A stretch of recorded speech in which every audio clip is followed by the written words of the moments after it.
Outre la défaite de l'équipe de France face à l'équipe d'Allemagne, la NBA était en ébullition puisque Woj nous a annoncé que Donovan Mitchell allait à Cleveland. On savait que Donovan Mitchell était en instance de départ du Jazz d'Utah. On pensait à Miami, on pensait à Phoenix, Erwan. Beaucoup de rumeurs ces derniers temps, malgré la prolongation d'R.J. Barrett. Eh bien, ce sont les Cavs qui avaient du matos à envoyer. Et eh bien voilà, ils vont accueillir Donovan Mitchell. Voici le trade. Donovan Mitchell donc aux Cavs.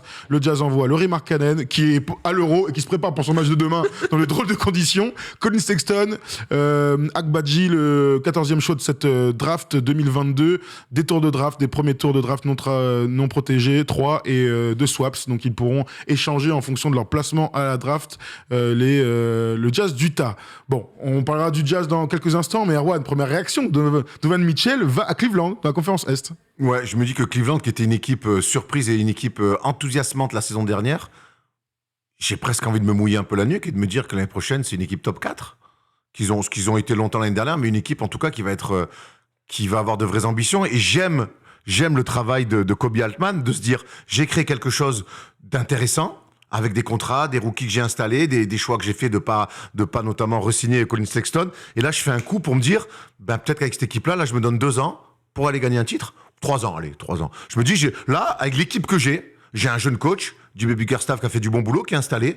J'ai un meneur, je joue grand. On se souvient que l'année dernière, avec Mobley et Jarrett Allen, on joue grand. Je rajoute un talent qui est Donovan Mitchell. Alors, on va débattre de savoir les bons et les mauvais côtés que ça peut amener. Mais je me dis que avec cette équipe-là, tu te dis, les gars, on a 3-4 ans pour aller en finale NBA. Et en ça, quand t'es un GM, c'est que tu es un bon. Et tu es un bon. Tu es un bon, mon frère. L'année dernière, les Cavs avaient fini 9e. Ils s'étaient pas qualifiés lors du play-in. Mais ils avaient fait une incroyable saison. Beaucoup de blessures en deuxième partie de saison. Ils avaient un peu chuté. C'était pas le problème puisque la saison était complètement réussie. Tu parlais de Colin Sexton qui est transféré dans un sign and trade. Donc 72 millions sur 4 ans. Il visait les 20 millions, lui. Finalement, ce sera un tout petit peu moins. On imagine qu'il sera content quand même de cette somme. Hein.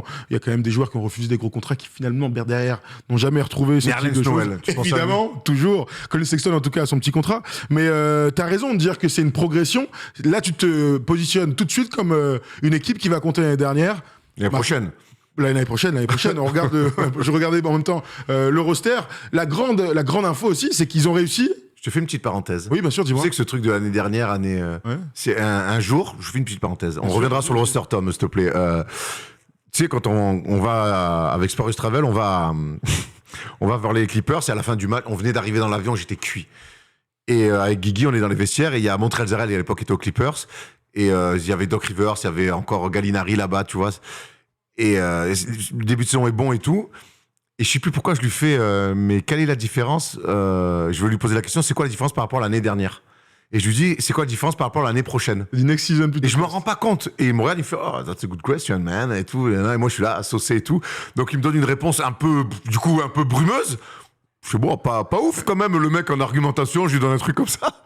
Et on arrive à l'appart, et je dérush le truc avec Guigui.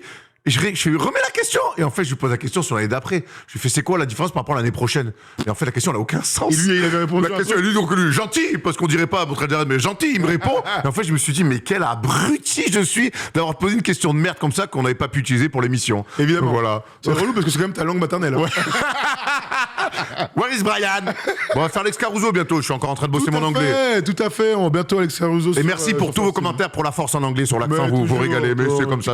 C'est le charme. C'est le charme de First Team. Tu connais le soutien. Bref, donc l'année prochaine. Revenons au roster. Le roster, s'il te plaît, mon Tom, de cette équipe des Cavs, donc Donovan Mitchell, va intégrer le 5 majeur. Darius Garland, All-Star l'année dernière, en pleine progression, meneur de jeu, créateur, pick and roll shooter, va donc avoir Donovan Mitchell à côté de lui. Isaac Okoro, ce que j'allais dire du coup, Isaac Okoro, Evan Mobley et Jarrett Allen. La grosse information de ce trade, c'est ça que je voulais dire, c'est que lorsqu'on a appris le trade, on s'est dit, attends, il lâche quoi en échange? Est-ce que l'un des 3 intouchables va bouger Darius Garland, Evan Mobley ou Jarrett Allen? C'est ça le gros coup. Moi, j'étais persuadé que Jarrett Allen allait bouger. Toi, tu m'avais dit Jarrett Allen, je me dis que, mine de rien, Utah voulait rester à peu près ambitieux. Bon, apparemment, non, c'est pas le cas. Donc, ils attendent Victor Fort la saison prochaine. Ils vont avoir une équipe qui va tanker. Mais voilà, au moins, c'est assumé et ça se voit. Bon courage, en tout cas, à Will Hardy, le nouveau coach, pour entrer là-dedans. Mais il va falloir reconstruire un peu des choses autour de Colin Sexton. Je pensais que Jarrett Allen allait bouger. Et en fait, là, tu ne touches pas à Jarrett Allen. Waouh!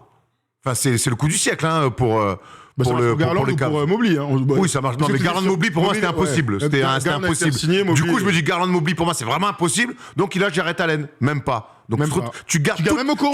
tu gardes Okoro. Tu gardes toutes les qualités de ta saison dernière et tu rajoutes Donovan Mitchell. Pas mal. Très bien. Très fort. Alors, la question qu'on se pose tous, c'est la complémentarité entre Darius Garland, joueur de petite taille, plutôt frêle, et Donovan Mitchell, joueur d'1m85, arrière ultra athlétique, mais dont on connaît les qualités et les défauts. Alors la première chose, Erwan, pour toi, c'est quoi ça va le faire ou pas? Donovan Mitchell, depuis qu'il est en NBA, il est arrivé derrière Gordon Hayward et tout de suite c'est devenu la méga superstar du Jazz. Lui, le numéro 1. Rudy Gobert était là, d'accord, mais Rudy Gobert était l'option numéro 2 dans un rôle défensif, tout ça, on va pas refaire l'histoire. Mais très vite, le Jazz a bombardé Donovan Mitchell comme la superstar de sa franchise, le visage de cette franchise. Ils sont rookies en playoff, voilà, il n'a connu que ça, lui, dans sa saison NBA, dans sa carrière NBA, d'être la méga superstar. Ce qui peut-être ne l'a pas aidé quand on voit la fin et finalement le gâchis qu'il y a eu avec une équipe où il aurait peut-être pu viser un peu mieux que ce qu'il a fait. Mais là, il arrive dans une équipe qui marche bien, avec des gens en place, Garland, Mobley, qui va continuer de grandir, Jarrett Allen, c'est des gens avec qui il va falloir partager la balle. Partager la balle, c'est parce que c'est faire de mieux Donovan Mitchell. Donner la balle à des grands, c'est parce que c'est faire de mieux Donovan Mitchell. Alors, Jarrett Allen et Evan Mobley sont des attaquants plus aboutis que Rudy Gobert, donc peut-être qu'il aura plus envie de donner la balle. En tout cas, ce qu'on a vu, c'est que Donovan Mitchell était un peu un hero ball, comme tu aimes à dire, et que quand c'était un peu le feu, c'était donnez-moi la balle et regardez-moi jouer. Et au Jazz, ça posait de problème à personne. Parce que c'était en tout cas officiellement. Oui, c'est vrai. À Cleveland, ça pourrait pas être la même chanson. Il arrive avec des gens déjà installés, déjà en place, et un projet qui est déjà bien installé. J'espère qu'il aura l'intelligence de se dire que, entouré de mecs comme ça, il peut retrouver une finale un jour, enfin aller en finale un jour avec cette équipe-là, et qu'il va pas retomber dans des travers individualistes sur et en dehors du terrain, parce que ça serait parce que s'il fait ça, il peut flinguer un projet qui est archi excitant. En fait, le truc, c'est qu'il y a deux manières de voir les choses par rapport aux Cavs. D'un côté, il y a une opportunité, Donovan Mitchell est sur le marché des transferts, tu peux faire progresser ton équipe. Il faut le faire, bien sûr. Voilà, c'est tout. Ton but, c'est d'être toujours meilleur, d'un jour découvrir, enfin de retourner plutôt en finale NBA pour cette équipe de Cavs. Il y a Donovan Mitchell. Vas-y les gars, venez, on le fait. Mais l'autre problème, et ça marche pour beaucoup d'équipes ces derniers temps, on peut même penser à Joel Embiid avec l'équipe de France, c'est qu'est-ce que tu fais de la cohésion de groupe? Qu'est-ce que tu fais de l'alchimie? De l'année dernière, t'as 2 All-Stars dans l'équipe. T'as 2 All-Stars. T'en as un qui est clairement sur le même poste, donc des mecs qui ont la balle, des porteurs de balle, des gars qui sont force scoreurs, qui ont besoin de la balle pour exister, qui vont jouer pour eux avant de jouer pour les autres. Darius Garland peut, dans 6 mois, péter les plombs d'avoir un mec comme ça. Hein. Honnêtement. Hein. Mais c'est un risque qu'il faut prendre pour moi, parce que l'NBA est une ligue de talent et d'opportunités. Donc quand tu es un GM, et c'est tout à fait ce genre d'opportunité qu'il faut faire. Et ce que j'ai adoré, c'est que on n'a jamais entendu les Cavs et Donovan Mitchell se dire tiens, ça peut être une option. Boum, ils l'ont fait. Et je trouve qu'ils ont archi bien fait de faire cette opportunité, parce que quand je te dis et les Cavs dans 4 ans en finale NBA, pourquoi pas? Ah ben ouais, pourquoi pas. Et donc déjà ça, pour moi, la progression elle est énorme. Maintenant, je pense que Donovan Mitchell sort aussi d'un échec avec le Jazz, où son comportement quelque part aussi n'a pas marché, de fonctionner comme il fonctionne pour tirer l'équipe vers le haut, ça n'a pas marché. En tout cas, et très vite, il y a eu un plafond de verre qui est les demi-finales de conférence. J'espère qu'en tout cas, que là-bas, il va arriver un petit peu plus mature dans sa réflexion et dans son appréhension sur le jeu. Est-ce que tu y crois, ça? J'ai envie d'y croire. Il faut. Il est jeune encore. Il est encore jeune, il a 3 ans de contrat existant. Il voulait absolument bouger. Alors, je le disais tout à l'heure, New York et Miami. Et je trouve que Miami, ça aurait été bien aussi parce qu'il y a des papas quelque part et donc il a besoin de se faire un peu encadrer. Là, les mecs au Cavs sont un peu plus jeunes. À New York, pour moi, ça n'aurait pas marché. Alors, j'aurais pas aimé qu'ils viennent à New York parce qu'à New York, c'est beaucoup trop le bordel. Et quand c'est le bordel, les mecs comme ça, qu'est-ce qu'ils font? Ben, encore plus ils vont jouer tout seuls. Du hero ball, donc Randle hero ball aussi. Et ça n'aurait jamais marché. Et Barrett qui est un petit peu là-dedans. Là, je trouve que le contexte autour de lui, il y a des mecs qui vont dire, hey, regarde, nous l'année dernière, ça a marché comme ça. Toi, tu dois nous amener à être meilleur. Tu dois pas juste toi. Tu vois, t'en as pas besoin que toi, tu joues tout seul. J'espère, je vois pas comment lui, il peut réfléchir différemment. Sinon, ça voudrait dire que c'est un joueur limité intellectuellement. On en a connu d'autres. Ouais, bien sûr. On en a connu d'autres. Très fort, mais pas, qui n'ont jamais réussi à évoluer dans leur vision du jeu, dans leur approche du jeu collective, et qui se sont cassés les dents. On va pas les citer, on les connaît. Alors moi, les vrais doutes que j'ai, 2 super joueurs, ok, je le disais, 2 joueurs qui ont besoin de la balle, 2 défenseurs médiocres, Donc, vraie question là-dessus. Deux joueurs, Défenseur médiocre, tu parles de qui? Garland et Mitchell. Et Mitchell. Je parle du combo. Hein. Deux défenseurs. Garland physiquement. Okoro, incroyable défenseur. Garland physiquement. Tu vois, pour rester sur le. Garland physiquement, oui, limité. Parce que Mitchell, je pense que s'il a envie, il peut s'y mettre. Ça marche pas comme ça. Ah, quand t'as un physique comme ça, quand t'as envie de défendre, ça marche pas comme ça parce que si t'es envie, là, il va venir d'où? Mec, t'es dans l'Ohio, t'es dans la conférence Est, frère. Caris LeVert, il est allé là-bas, il a les qualités pour défendre. J'ai pas vu un grand défenseur. On a vu des évolutions. Tu sais, quand tu joues le titre, ça peut créer des. Ouais, et puis, regarde les finales NBA, regarde les Celtics, regarde les Warriors. Non, tout le monde défend. regarde. Tout le monde défend. Je te confirme. Mitchell, il défend pas jusqu'à Voilà. le contraire. Et ça, il fait 1m85. C'est peut-être une évolution qu'on peut attendre chez lui. Absolument. Ricky Rubio, évidemment, va revenir. La famille. Vous le savez. Kevin Love est toujours dans l'effectif. C'est dit Haussmann, lui aussi. Et dans cette Euro, le petit pépère. L'autre gros souci, et là, je parle de l'attaque. C'est qu'il n'y en a aucun des deux qui peut jouer deux. Alors Garland peut jouer sur des trucs. Donovan Mitchell est un vrai mec qui porte la balle aujourd'hui. Tu le vois beaucoup sortir comme ça, prendre des trucs, aller prendre des alley-oops sur des couplings de fond et tout. Pas du tout. Hein. On n'est pas sur un duo Curry-Thompson, je te l'accorde. Mais des deux mecs qui portent la balle, on l'a vu. Alors on l'a vu, je vais te citer Wall et Bill, mais pour le coup, c'est pas c'est des exemples. Et Bill est devenu porteur de balle quand Wall a eu du déclin. Pas marché. Et Bill avait naturellement, intrinsèquement, un peu plus de jeu sans ballon pour profiter des écrans. Écoute, le JB Bickerstaff a un vrai challenge. Je pense qu'ils l'ont réfléchi. Ils l'ont réfléchi, de se dire on peut le faire Mitchell, comment ça va se passer? Donc moi j'espère qu'il y a un plan, ça va être aussi intéressant maintenant dans le jeu de voir comment il va s'intégrer. Faut pas non plus transformer Donovan Mitchell en ce qu'il n'est pas. Moi, je crois qu'avoir deux athlètes comme ça, c'est peut-être diluer un petit peu, mais avoir de la variante, de la variété dans le jeu. Et je crois que là-dessus, on peut le faire. Maintenant, il faudra que chacun accepte aussi par moment d'avoir moins la balle. N'hésitez pas à donner la balle à l'intérieur quand même. Hein. Et n'hésitez pas à donner la balle. Quand t'as deux... De toute façon, honnêtement, l'année dernière, c'est ce qui faisait bien. Aujourd'hui, si les deux ne donnent plus autant la balle à l'intérieur et tu joues grand comme ça n'a plus aucun intérêt. En tout cas, c'est une vraie prise de risque et on adore les GM. Il y a beaucoup de. Je pourrais parler de Minnesota aussi. Hein, les prises de risque, les trades, les opportunités qui te permettent de progresser. Après, advienne qui pourra, on sait jamais. Hein, des équipes qui sont championnes avec des trades l'année d'avant. On pense évidemment aux Raptors. Petit mot quand même sur le Jazz. T'as commencé à en parler tout à l'heure. Donc, ils récupèrent 3 choix de draft pas protégés, 3 pick swap. Ils ont 17 choix de draft sur les 7 prochaines années. Ils nous font un peu une OKC. Ils pètent tout. Ils ont viré le coach. T'en as parlé tout à l'heure. Du jeune coach qui est arrivé, il leur manque encore, ils ont encore des mecs à transférer. John Clarkson, clairement. Bogdanovic, clairement. Mike Conley. Ils ont encore 3 mecs à transférer pour aller chercher des choix de draft ou des jeunes prospects. C'est la nouvelle mode, nouvelle mode NBA, on a toujours vu ça, mais le tanking est assumé là, clairement. Mais de toute façon, tu es le premier à le dire. En NBA, où tu joues le titre, où tu reconstruis. L'entre-deux pue la merde. Donc voilà. Donc et le Jazz, au bout d'un moment, ils ont essayé. Hein. Ils ont filé des contrats max à Donovan Mitchell. Ils ont filé 2 contrats max à Rudy Gobert. Ça n'a pas marché. C'est dommage parce que je pense qu'ils avaient entouré comme ça. Parce que je pense que Michael Conley, Bogdanovic, Joe Ingles, je pense qu'ils ont.